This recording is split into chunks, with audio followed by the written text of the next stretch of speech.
Vamos continuar falando aqui sobre as manifestações e os posicionamentos a respeito dessa corrida eleitoral. O jornalista Fernão Lara Mesquita, ex-diretor do jornal O Estado de São Paulo, publicou um vídeo no qual faz um alerta sobre a possível volta do ex-presidente Lula ao governo.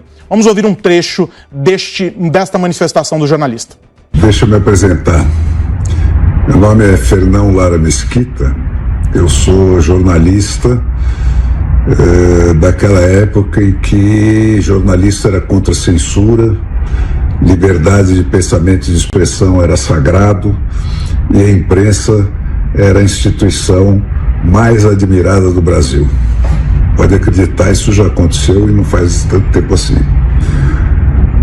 Mas hoje nós estamos mais perto da China, da Rússia, do Irã e de outros países bandidos que só usam a tecnologia da informação como instrumento de opressão do que nunca. O momento é de extremo perigo. O Bolsonaro é mesmo uma ameaça à democracia? Quem foi que ele censurou? Quem foi que ele prendeu? Quem foi que ele desmonetizou? Quem foi que ele proibiu de trabalhar?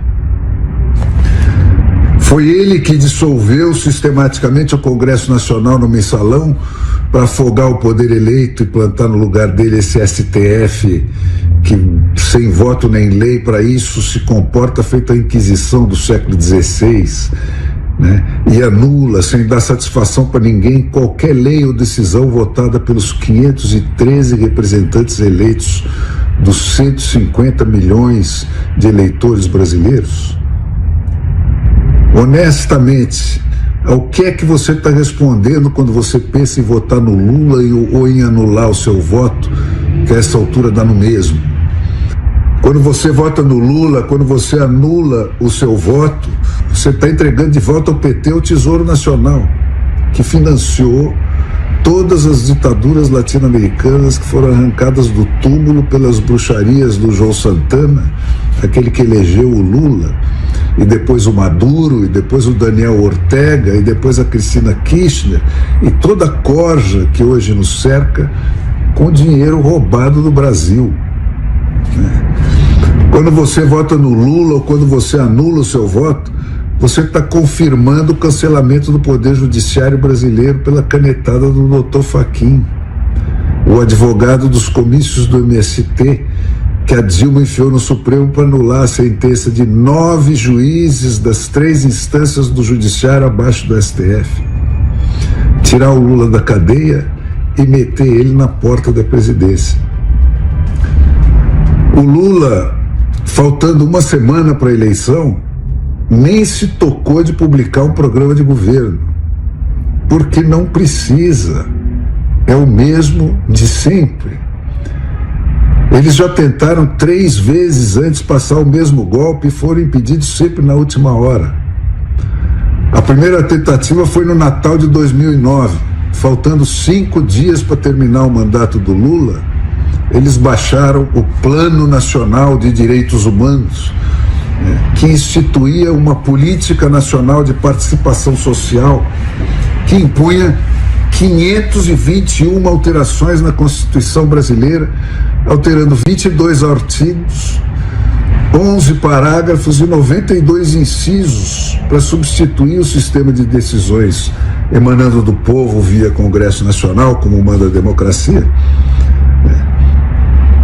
A segunda tentativa foi uma reedição do mesmo pacote, então rebatizado de Decreto número 8.243 da Dilma Rousseff, baixado no dia 23 de maio de 2014, véspera da Copa. Sempre eles aproveitando esses momentos de confusão e de desatenção do país para tentar passar os seus golpes. Na segunda parte do vídeo de Fernão Lara Mesquita, o ex-diretor do jornal O Estado de São Paulo fala sobre decretos que teriam sido criados pelos governos do PT para tentar promover mudanças na Constituição. Vamos ouvir. Esse pacote mantinha o Congresso aberto porque não podia afirmar que ia fechá-lo, né?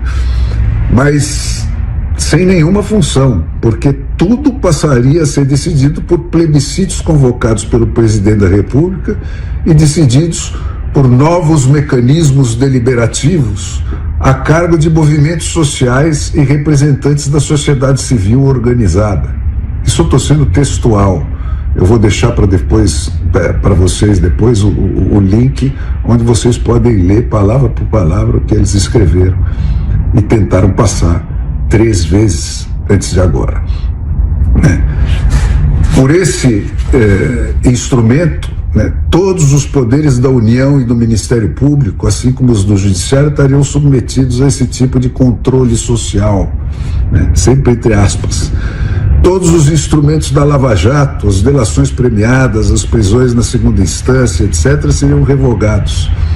E o controle da mídia, a obsessão do Lula, se faria com a atuação da Anatel e da Polícia Federal para impedir perseguições como a que o Lula tinha sofrido. Com o STF e a mídia dominadas, eles desistiram dessa frescura, não precisava mais. Rodou o Ministério Público. Agora o que vale são as ordens dos Randolphs Rodrigues da vida que o STF executa. Rodaram a Lava Jato, a lei da ficha limpa e a condenação na segunda instância. Rodou a liberdade de imprensa, caçada pelos próprios jornalistas. Mas tinha muito mais que ficou ainda por fazer. O plano instituía uma comissão de direitos humanos nos legislativos, em cada legislativo. Estou falando do municipal, do estadual e do federal. Em cada uma teria uma comissão de direitos humanos para fazer uma triagem prévia das matérias que eles poderiam ou não processar. Quer dizer, os escolhidos do PT, dos movimentos sociais, que diriam para o legislativo eleito pelo povo o que eles poderiam ou não processar. Eles obrigariam todos os professores do país a fazer um processo, passar por um processo de reeducação. Olha onde vai a coisa.